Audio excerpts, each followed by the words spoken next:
Paula called me last week and I could hear the stress in her voice. Theresa, I ran some numbers online and it says we might owe $200,000 in taxes if we sell. How could we possibly pay that? We'll have nothing left for our next home. Sound familiar? Well, here's what I told Paula, and I want you to know. That scary number you found online, it's probably wrong, not because the calculator is broken, but because it doesn't know your story, your decades of home ownership, your home improvements, your actual situation. So in the next 8 minutes or so, I'm going to show you 3 things. First, why your tax bill is likely much smaller than you think. Second, how to calculate what you'll actually owe. And third, how smart homeowners structure their sales so that the house itself pays the tax bill. I'm Theresa Wellman. I've helped hundreds of California homeowners navigate this exact fear. Let's turn this panic into a plan. So the great news that you maybe haven't heard is that the $500,000 gift from Uncle Sam is true. Paula, here's the first thing that the online calculator didn't tell you. If you're married and this has been your primary home for at least 2 of the last 5 years, the IRS is going to give you a $500,000 gift. It's called the Section 121 exclusion, and it means the first $500,000 of profit is completely tax-free. Did you know that? Paula didn't, and she was relieved to hear that. So let's say your home is worth $1.5 million today, and you paid $400,000 for it 20 years ago. That's a $1.1 million appreciation, right? Wrong. Here's the math that really matters. Your original purchase price of $400,000 plus all the improvements you've done over 20 years, such as a new kitchen, a new roof, your HVAC, flooring upgrades, a backyard remodel, that's say $150,000 in improvements. Now your actual basis, or what the IRS cares about, are those 2 numbers put together. So $400,000 purchase price plus $150,000 improvement is $550,000. So with a sales price of $1.5 million minus the selling cost of a roughly 7% or $105,000, your actual taxable gain is $845,000. But you have to subtract Uncle Sam's gift of $500,000. So with that exclusion, your actual capital gain taxable amount is $345,000. So instead of paying taxes on $1.1 million, you're paying taxes on $345,000. That's a huge difference and money that stays in your pocket. Now, most people get this wrong because the online calculators don't ask about your improvements. They don't know about your selling costs. They don't know if this is your primary residence or not. And most homeowners just see big numbers that scare you. But here at Homeowner Experience, we're strategic and we help you plan with real numbers. Now let's talk a little bit about California because they do things differently. While the federal government gives long-term capital gains preferential treatment, California treats your home sale profit as regular income. Ouch. But before you panic, let me show you what this actually means for you. So on that $345,000 of taxable gain that we calculated, the federal long-term capital gains tax ranges from 15 to 20% depending on your tax bracket, but it's graduated. It's not all off the top. So for this example we've been talking, it's about $51,750. Now, your net investment tax of 3.8% also comes off of that, an additional $13,110. And California income tax, estimated at about 9.3%, is an additional $32,000. So total estimated tax on the $345,000 gain is $96,945. So let's put that in perspective. Yes, $97,000 is real money, but it's not the $200,000 plus you were fearing. And remember, this is tax on money you never had before. So you're still walking away with roughly $1.3 million in proceeds with the cost of sale and the taxes that you will pay. So that's about an $850,000 appreciation after the improvements of $150,000 that you made just in your house. It's not free money because you were living there and taking care of it, but that's market appreciation that you're walking away from. Yes, you have to pay a $100,000 tax bill on it, but you're getting a $850,000 appreciation.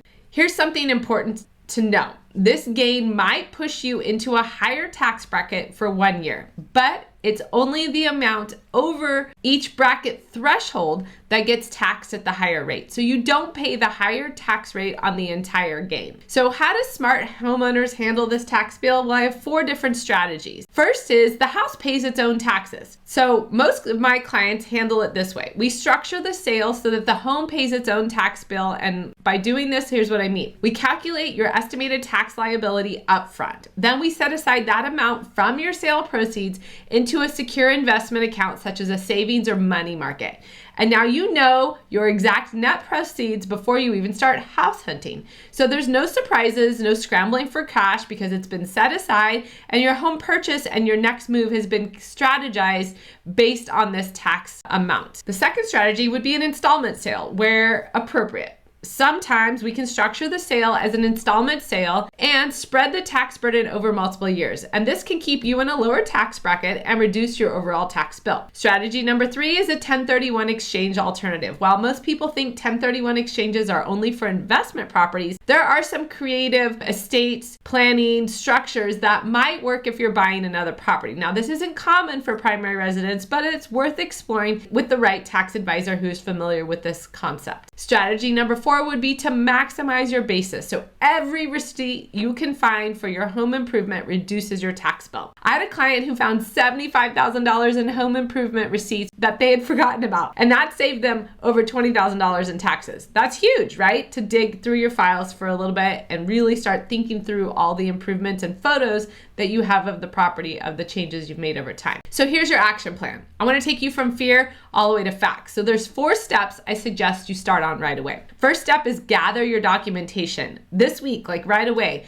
start collecting every receipt, invoice, and a record of home improvements. I recommend you put it in a spreadsheet, whether it's a Google Sheet or an Excel spreadsheet, and list out the major items, the date, who did it, and the cost. Things like kitchen and bathroom remodels, roof replacement, HVAC systems, flooring, windows, doors, electrical or plumbing upgrades, landscaping, hardscaping, even security systems and built-in appliances. And you can find the IRS document that details all of these items that are included on my website at homeownerexperience.com/capital gains tax on your home. Step 2, let's get professional tax projections. Don't rely on online calculators. Connect with a CPA who specializes in real estate or a financial planner with real estate tax experience. They'll give you an accurate projection based on your situation, and you need those receipts for this, but then you'll have real numbers to work with. If you need recommendations, I have several people I can recommend who understand this California real estate transition. Step 3, create your net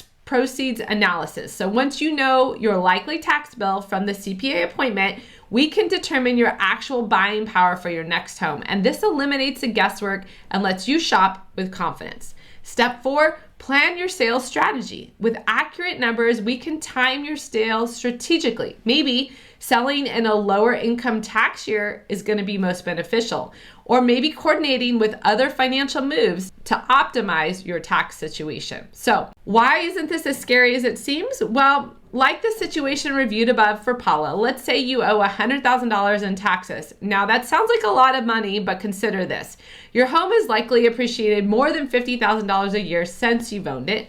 You've lived essentially tax-free on that appreciation for decades, and you're finally settling up on 20 years of tax-deferred growth. And if you still keep over 90% of your proceeds, that's amazing, because that's what most homeowners walk away with. The real question isn't how can I pay this tax? It's what's the cost of not moving forward if staying in your current home means that you're missing out on precious years near your grandchildren, or you're continuing to pay for and maintain a home that's just too big or more than you want, or that you're delaying your retirement lifestyle that you've earned. This tax bill starts to look like the price of admission to your next chapter, but didn't you work your whole life to live the retirement that you wanted? So let's go from overwhelmed to empowered. If you're feeling like Paula did, overwhelmed by the tax implications but ready to explore your options, I want to help you with some clarity. I'm offering a complimentary tax impact strategy session where we'll calculate your likely tax liability based on your actual situation. We'll talk through every deduction and strategy to consider, and we'll show you exactly what you'll net from your sale. You'll create a plan so that your home sale funds your next chapter, not the IRS. And you've been careful planner your entire life. You wouldn't make a major financial decision without accurate information, would you? So your home sale shouldn't be any different. Visit homeownerexperience.com/tax strategy or call me at 408-668-0265. That number's below in the description and on the screen. We'll schedule your session and we're going to replace those scary online estimates with real numbers based on your real situation. The tax bill isn't the enemy. Uncertainty is. And once you know the real numbers, you can make a confident decision about your future. And that future is closer than you think.